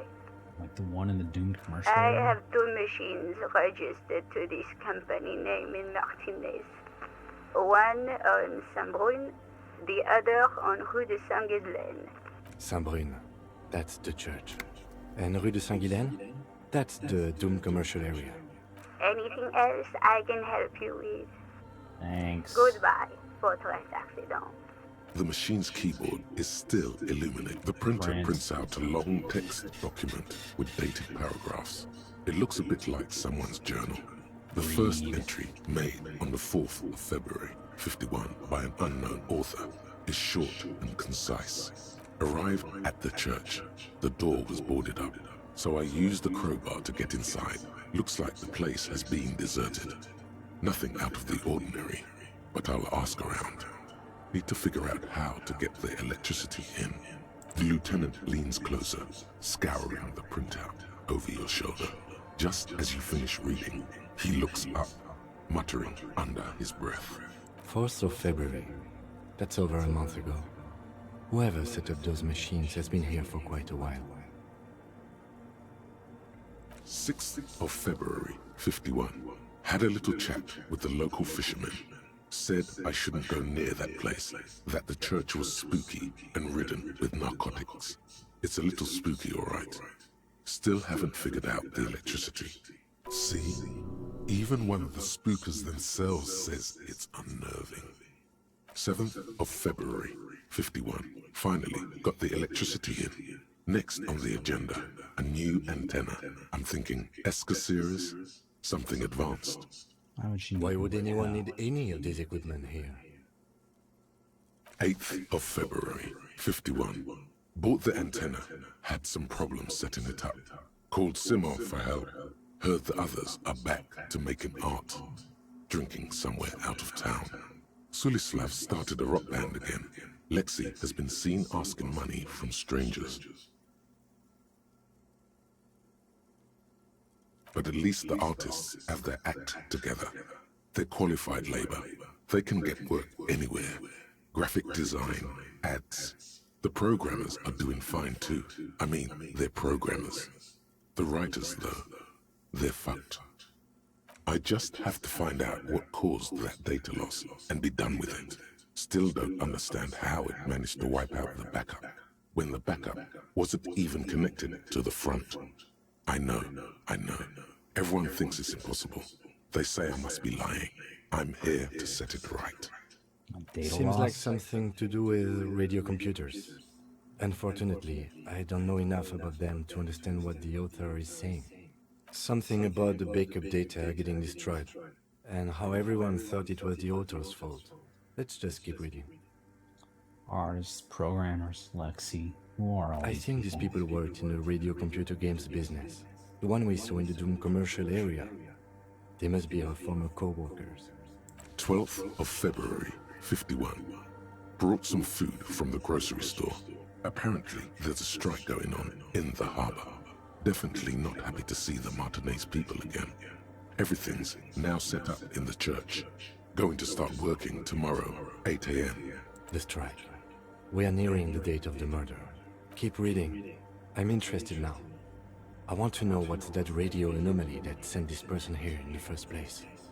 25th of February, 51. I've been sending data up to Lintel for a while now, trying to recreate the data loss, but nothing. Didn't even feel like logging in, the disappointment. But I did discover a curious audio-spatial anomaly at the back of the church. I've named it the Swallow. It swallows sound. Need to get some mics. Is she talking about? 28th of February, 51. Yes, the first recordings confirm that the Swallow is real, and I'm not just losing my mind. It's a pillar of silence, with a diameter of approximately 3 meters. Seems like the higher I go, the less I record. This might be a coincidence, or it could be connected to the data loss that led me here. The pillar of silence. She is talking about the silence. Is she suggesting it's more than just an architectural quirk? The lieutenant doesn't answer. He follows your gaze, studying the basins. The water shines in them. No ripples. March 51. Some kind of young disco men have appeared next to the church. I've been trying to record the silence to find the epicenter, but now it turns out I've also been capturing the future of dance music, one neo-disco song over and over again. Fortunately, the song is so monotonous, I was able to devise an algorithm to factor it out. The other day, one of the disco men came in. Before I could even say hello, she got scared and left. Good, I don't want anyone distracting me from my work. She must be describing the cell. Girl on the ice? Sounds like her, yes. March 51. I got a call from the repeater station. Someone has tried to access the radio computer in our old office in Martinez. Can't do anything about it. The storekeeper still doesn't want to let me inside the building. Thinks I'm part of some kind of curse. How Martinez of her. Hey, that's me. I knew it wasn't a good idea to meddle with a machine. No. It was a great idea. You're learning things. This is how you learn things about machines. March 51. A new 2-meter aux cable. Noodles, crackers, ping-pong energy drinks, water, toothpaste, gum, also some canned air. Your reading is interrupted by the sound of the church door opening. A stranger makes straight for the radio computer.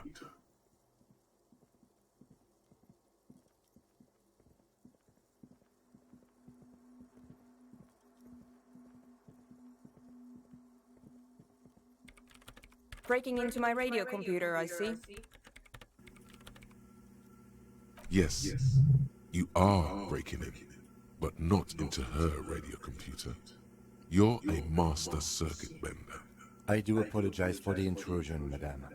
We are with the RCM, you see. Here on a side case. Well, you won't find any music venue organizers here. It's just me and my computer, and it has been this way for weeks. Now please give me some room. I need 2 seconds to see that you haven't destroyed anything. We should talk to her after she has rebooted the machine.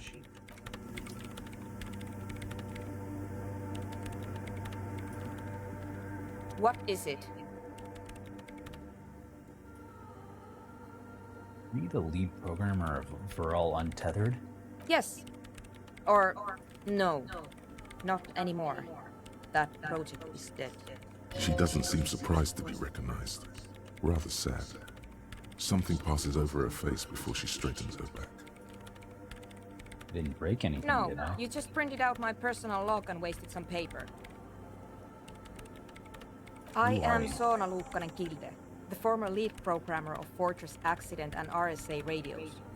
I have over 16 years of programming experience, and I'm proficient in both Vox and Orbis languages. If you're not here to hire me, I don't really know how I can help you. Did she say over 16 years of experience? She must have started programming when she was still a teenager. Have you seen the man living up in the rafters? But you know he's around.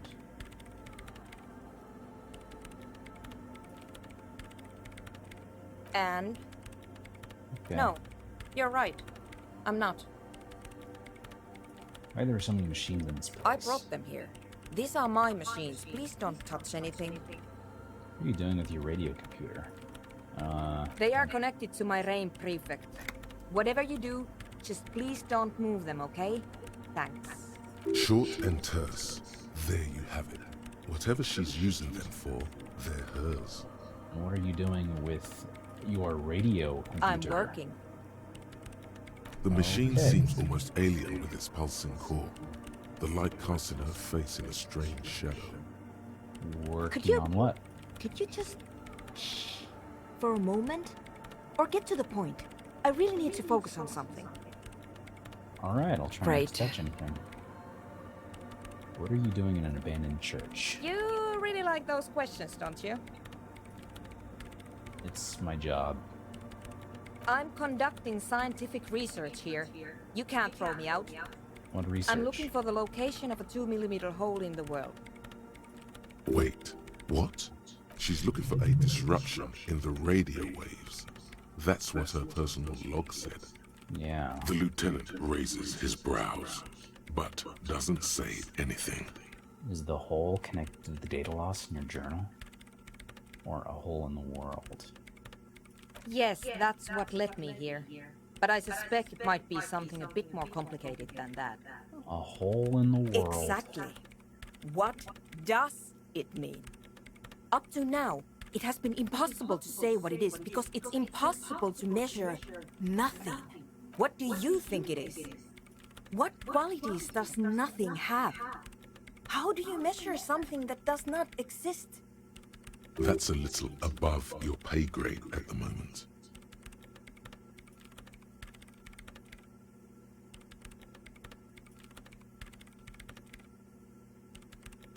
You mean we're now living in a world that I has don't know. holes in it? Are we? That's what I'm trying to figure out here. But how do I figure it out? You measure it by its surroundings, by that which does exist, which is what I've been trying to do. I've tried using hydro transducers to record the silence, to find out where it begins. But honestly, it's not progressing very well. But does it have anything to do with necroplasmic life forms? Ghosts, in everyday parlance. Does it have anything to do with Ghosts? No, I don't think so. I don't believe in ghosts. What about other supernatural I don't believe in entities? them either. What not many know as necroplasm. Great. Exists. What are we talking about? And why? Any idea where this hole is? Somewhere underneath those roof beams, I assume. Only a faint crisscross of rafters can be made out from the dark. Most of the tower disappearing into the shade. Strange things may flourish in the dark. Why there? There's this place at the back of the church. A place where all audible vibrations seem to decease. I've named it the Swallow. And the higher you go, the less you record. The Pillar of Silence? Are you sure it's not just an architectural quirk? Maybe. But it's oddly close to the physical coordinates of the data loss that led me to this place. Oh my god. I know. You don't think Crabman might be somehow responsible here? I don't. She sounds mildly annoyed by this line of questioning. Her hands typing hundreds of commands into the machine. So why isn't research Because going it's well? just trial and error, trying to locate the Swallow, the exact point in space. And I don't have a... You know what? It would be really helpful if you could just stop talking and let me work. That's all I wanted to know about the scary 2mm hole in the world. Great. For now. Thanks. The Swallow, you mean? What? Great. Thanks. What? I hate it. I bet she hasn't even heard it.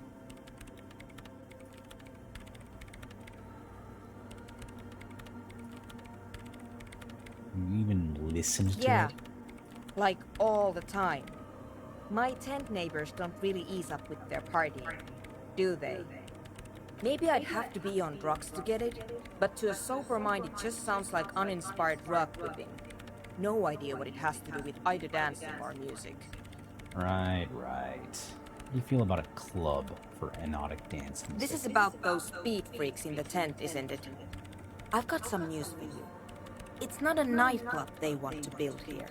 What do they want to build? Take a then? guess, why don't you?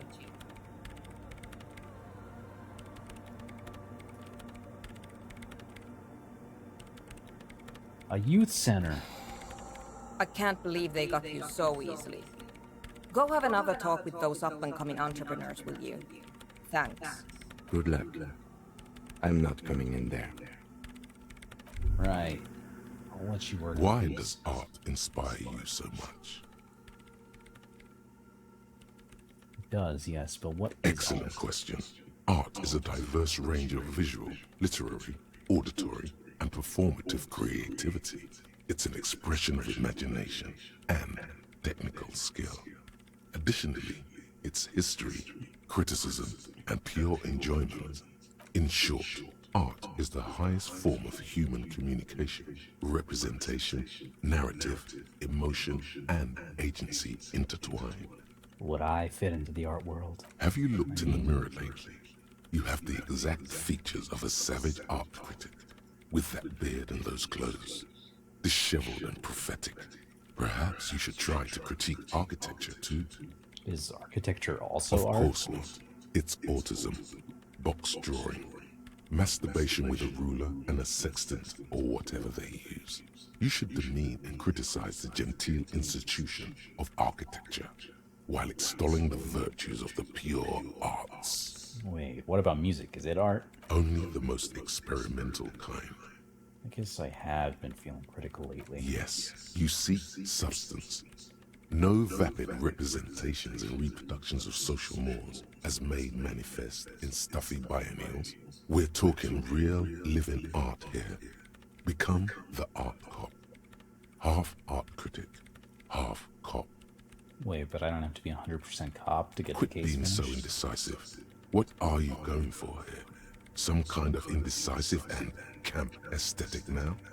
Strike a bold shade here. Go art or go home. Go art or go Exactly. home. It's not only Go your duty art to or go only catch home. the criminals Go of the art or street. go You home. must also apprehend criminals of the printing press and the gallery, the trite and derivative artists and writers of the world. Go art or go home. Go ahead and provide savage criticisms, art cop. The world is yours to rip to pieces and reassemble. Yeah, the world will feel the wrath. Meanwhile, you fuckers.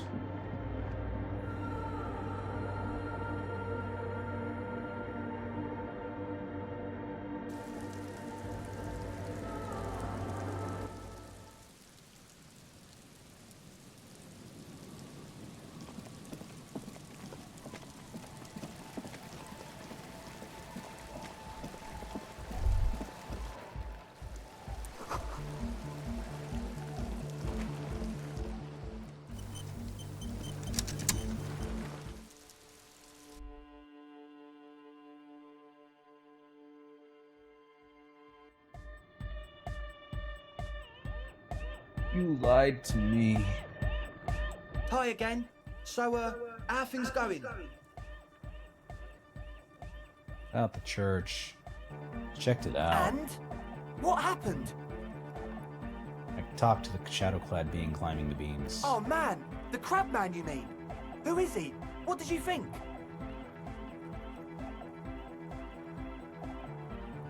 Really? Huh.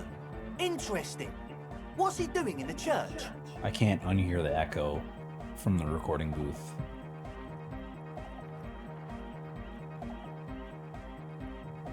No matter. Is he gonna be a problem? Yeah, Noid is right. Let's get back to the point. What are we gonna do about him? These guys will never catch him. You will never catch him. There's nothing to do.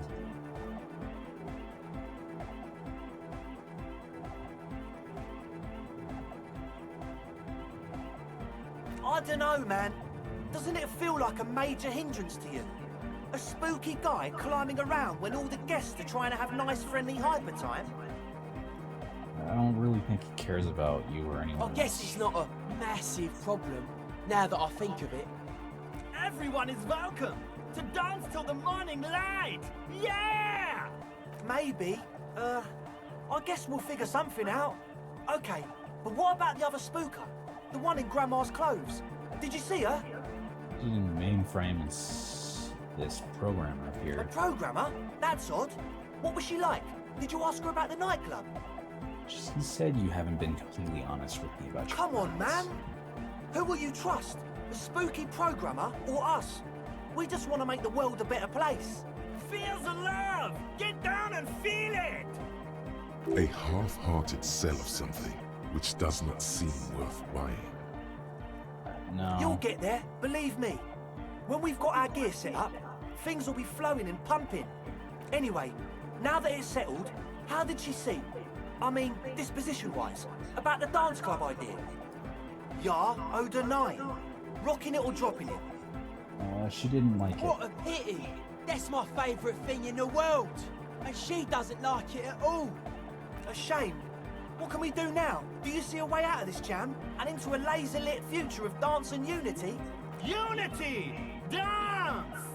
She made it very clear that she won't leave until her own project. And you can't just evict her? I will not evict her. Look at you, Honor Man. No, Noid. He's right. Maybe we've approached it the wrong way after all. I'm sure there's a workaround. We can make a deal not to bother her. If that's okay with her, we only want to get in the church and spread the joy and ecstasy of music. The lines in the dark exist, coexist. At least Crabman seems like an advanced being. He's art. He'll understand. Yeah, he can do his climbing thing in the tower. And the programmer, does she like anodic dance music? No. Egghead cannot believe what she just said. It makes him pump the jam a little slower for a moment, but then he returns to the full swing of it. No worries. We'll figure it out. If coexisting fails, you can always muscle her out, right? If it's all okay with you, what do you think? I will not throw her out, but I can try convincing her. Good luck, my friend. Do I have any levels? Goodbye, officer. Hi again. So, try this. Nothing jumps out and to failure. You. Nothing out of the ordinary. Haven't they? Or maybe it's that mean programmer herself who's been lying to you.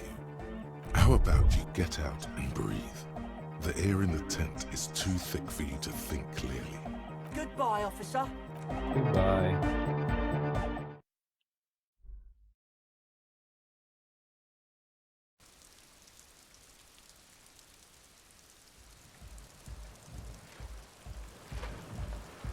Well,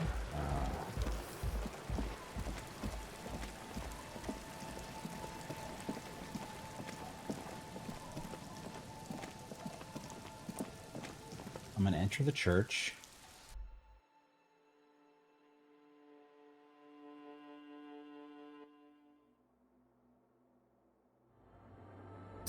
And I think that's it for me for tonight.